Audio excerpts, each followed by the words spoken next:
welcome to Roosevelt Live. Roosevelt Live is a show about issues, everyday life, things that happens to you, things you've seen on television, things you've heard about on your radios, or just conversations around the water cooler at work. Those are the type of topics that I like to touch on. Sometimes I talk about things that I feel other people don't talk about because for whatever reason, maybe ratings on their TV shows or whatever, but everything that happens, someone should be mentioning it. So that's what I'm here for. So today, I'm going to bring up an issue that I thought was actually more of a dinosaur in 2010, but apparently these things are still happening. I had a conversation just yesterday about a neighborhood in Texas where there was a black couple living there. And I understand they're the only couple in that neighborhood. And when a visitor came to spend time with them, apparently there's a Caucasian male in that neighborhood that seems to think that he's the police of the neighborhood. And every time a non-Caucasian comes to the neighborhood, apparently he's accosting these people and asking several questions on why are they in the neighborhood, and actually threatened and then actually did call the police only because someone was there to visit their daughter. He felt the need to call the police because they were non-white. Well, the people in question that he was concerned about are highly educated African-American men and women. I believe they hold something like 4 degrees amongst the husband and wife team. Major universities. They make good money. They're definitely not some backyard, backwood type of person with some dilapidated car that's falling apart, that's booming in $1 million neighborhood that someone would become suspicious of. These people are definitely deserving of being there. If anything, they probably deserve to be there more than he does. Definitely not less, if not equal. So what brought to my attention was that in 2010, that people could still be doing this type of activity, because I know if that had been me and someone would have literally cut me off and questioned me on why I was in a neighborhood when they're not the police or they're not some other type of law enforcement, that they would have had a very difficult time with me because I would have been highly offended, and I'm sure that her and her family was offended as well.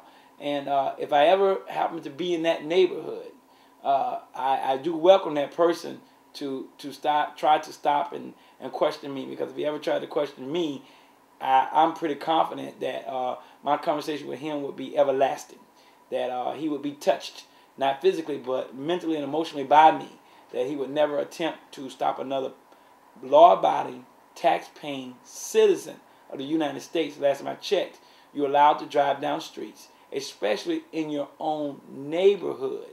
So again, if you're in Texas, in I believe the Austin area, and I'm not sure exactly it's the Austin area, but I think it is, that look out for these so-called vigilantes that's running around trying to decide who should be in the neighborhood and who shouldn't. In 2010, we got to worry about that. I could see this stuff happening in the 50s and the 40s and the 20s, where civil rights were being violated on a daily basis. But I am a little bit shocked, I guess, maybe a little naive, to think that someone would be trying this type of tactic in this era. That guy ought to be ashamed of himself. The homeowners association there should be definitely talked to. The police department, which my understanding was, seemed to think that he was doing nothing wrong with that. Somehow he was defending his neighborhood, which defending his neighborhood against what exactly? Against other law-abiding citizens? He was defending his neighborhood against whom? People of color. I'm not sure what he was defending his neighborhood against. But what I do know that this type of activity, this archaic activity, has to stop. We all be allowed to go where we want and do what we want within reason, within the law. And he may be a little bit more concerned about where his family is, what they might be doing, and stop being, if he wasn't afraid, and I use the word afraid, he would have to be afraid of people of color. That's the only thing that would drive him to do something so foolish. Fear. There's no need to fear people of color. Maybe we have a reason to fear him, or of that color. Not necessarily the person, but the race, maybe.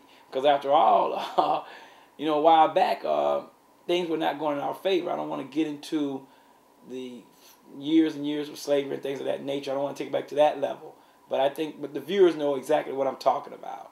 So, once again, not want to repeat myself, but we have to change the way we look at individuals in this country and stop trying to make a decision on someone's skin color, whether they should or should not be somewhere.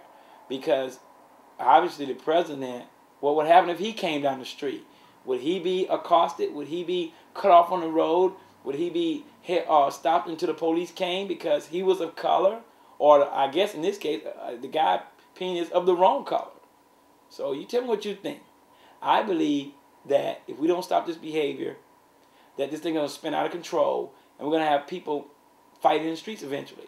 So you tell me what you think. If you agree with me or disagree, feel free to email me at liveroosevelt@gmail.com, or if you care to look at segments of the show, if you didn't catch it all, or you want to replay something or see something that I may have said and you want to confirm something or whatever, you can catch me on youtube.com/Roosevelt Live. And that's the way I see it.